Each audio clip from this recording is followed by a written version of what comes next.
talkSPORT 2. You can get all of the action there. There's a lot going around in the press today about this fight in the women's boxing that happened yesterday. We're going to get all of the details of that quite soon, and also another fight coming up today which is due to spark some more controversy around the women's boxing. You're listening to talkSPORT, and right now we want to focus on injury in sport, injury in athletes, and injury in everybody when you're taking part in a sport, and if you have injured yourself, how it's affected you moving forward, and how you have to stay positive after sports injuries. And here to go through it all with us is former Great British Sprinter Derek Redmond. Hello Derek, how are you? I'm fine, thanks. How are you? Yeah, very, very well, thanks. Good. This is an interesting study that you've been working with Bupa on this. Correct. And your story is interesting for anybody who doesn't know what happened to you in 1992. Are you able to explain to us, please, Derek? Yeah, very quickly. 1992, Barcelona Olympics. I was one of the favourites to win gold in the men's 400 metres. Won the first round, won the second round. Halfway through the semi-final, or just under halfway through the semi-final, going down the back straight, I pulled a hamstring, fell to the ground, and then after a few seconds I got up and continued to run. With about 100 metres to go, my dad had fought his way on from the crowd onto the track and helped me finish the last 100. That's amazing. Your dad getting on to help you through that, and as a result, I believe you were then disqualified at that moment for your dad helping you. Yes, well, actually, they didn't disqualify me. They actually put it down as DNF, did not finish, which I was more upset because I did finish. Yeah. But I would have been disqualified because I had outside help, and plus I'd run out of my lane anyway. So But yeah. It's a sad day altogether, though, for you in that injury. How much did it have an effect on you, Derek?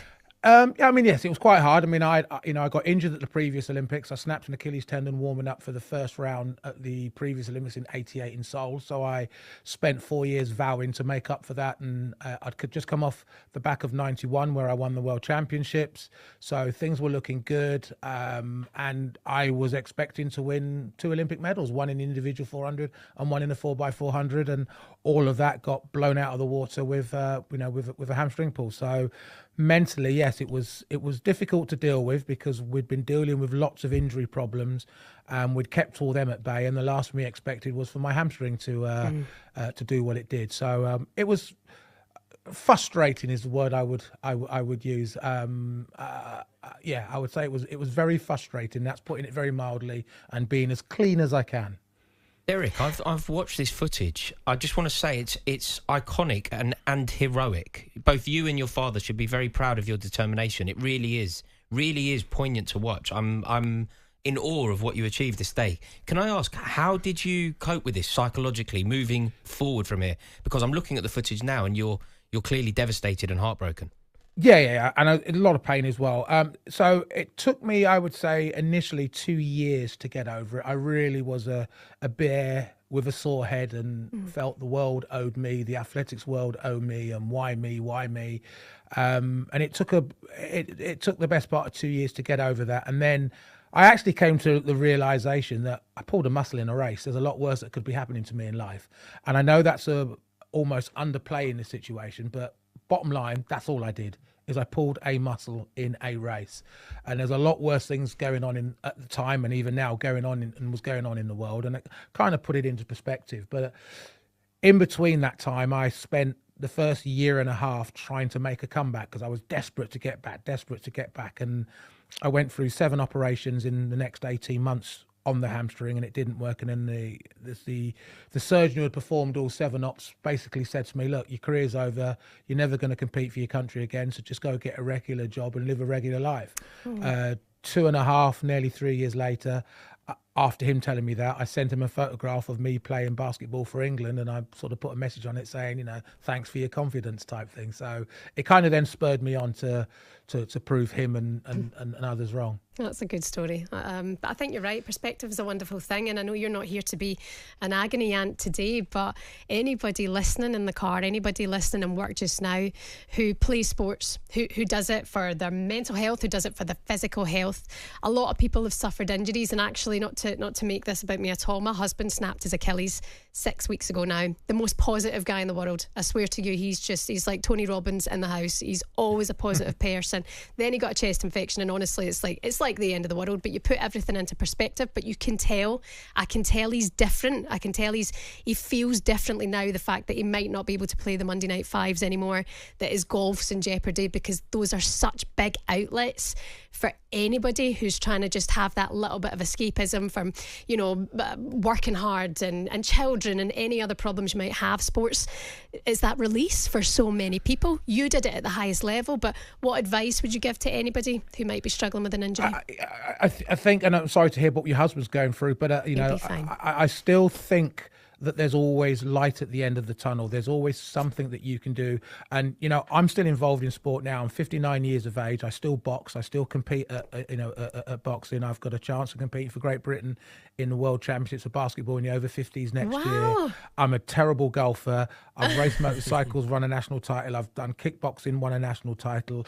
I've been involved in rugby at a professional level, just missed out on a call-up. So I don't give up in sport. And I think, clearly, you know, there's a saying, if you think you can or you think you can't, you're most probably right. And, you know, whether it's your husband, whether it's anybody else out there who's listening, who's going through an injury, you know, seek some professional advice. Take as much advice and the time that you need. If I had one criticism about me as an athlete, certainly I possibly didn't listen to not only my body but other people, and I wasn't as patient as I should have been, and maybe came back a little early. I think patience is really important, but you know, but seek advice, and don't let it put you off playing or getting involved in sport. I was reading, you know, some statistics from Bupa, and they were saying that after the Olympics or Wimbledon or whatever, 24% of people get involved in sport. That's 1 in 4. That's amazing. And I don't think you should let the possibility of injury stop you from doing that, because there's so much more to gain from it than there is to lose from getting involved in sport. Absolutely, Derek. Truly inspiring words. Are you enjoying the Olympics so far this year? Absolutely loving it. Athletics starts today. I'll be honest with you, I'm a bit envious that I'm not out there. I really do wish that I could still get out there and compete. And hand on heart, being really honest, up until the last Olympics, there was a part of me that used to feel a little bitter towards a Brit winning a medal because I didn't win mine.